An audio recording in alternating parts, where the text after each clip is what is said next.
আজ দুটি শব্দ নিয়ে আপনাদের সামনে হাজির হয়েছি, তা হলো ধুলা খেলা এবং খেলাধুলা।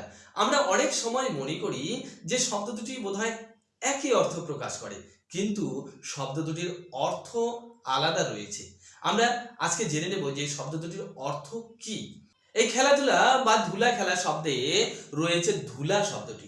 এই ধুলা শব্দটি এসেছে কোথা থেকে? সংস্কৃত ধুলি থেকে। সংস্কৃতে ধুলি বানান কি ছিল? ধয় দীর্ঘ উকার লয় হ্রস্ব ইকার বা ধয় দীর্ঘ উকার লয় দীর্ঘ ইকার।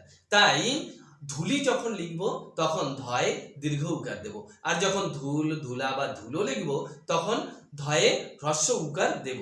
এবার আসি শব্দ দুটিতে, ধুলা খেলা এবং খেলাধুলা। আমাদের সংসারে কাকে প্রথমে বসাই?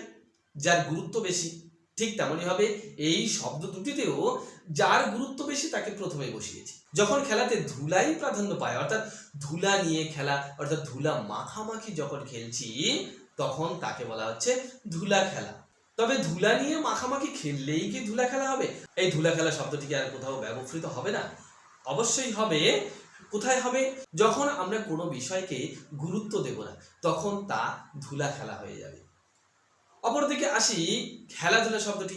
এই খেলাধুলা শব্দে কে প্রথমে বসেছে? খেলা। তাই খেলার গুরুত্ব বেশি।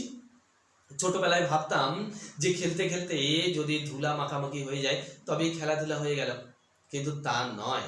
এই খেলাধুলা শব্দটি হলো বহুবচনাত্মক শব্দ। কোন শব্দের বহুবচনাত্মক শব্দ? খেলা শব্দের বহুবচনাত্মক শব্দ।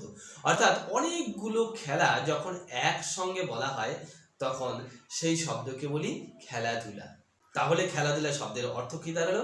নানা রকমের খেলা, ক্রীড়া কৌশল বা শারীরিক ব্যায়াম আদি। এই খেলাধুলা তো বহু বচনাত্মক শব্দ, তাই এই খেলাধুলা শব্দের সঙ্গে কখনো গুলি বা গুলো লাগিয়ে বহু বচন করতে যাব না, তাহলে কিন্তু ভুল হয়ে যাবে। অর্থাৎ শব্দটি খেলাধুলাই থাকবে। তাহলে খেলাধুলা শব্দের অর্থ কি দাঁড়ালো? নানা ধরনের খেলা বা ক্রীড়া কৌশল বা যোগ ব্যায়াম আদি। আশা করি ধুলা খেলা এবং খেলাধুলা এই শব্দ দুটির মধ্যে পার্থক্য বুঝতে পেরেছি। ভিডিওটি কেমন লাগলো তা অবশ্যই জানাবো, আর লাইক, কমেন্ট এবং অন্যকে জানানোর জন্য শেয়ার করব।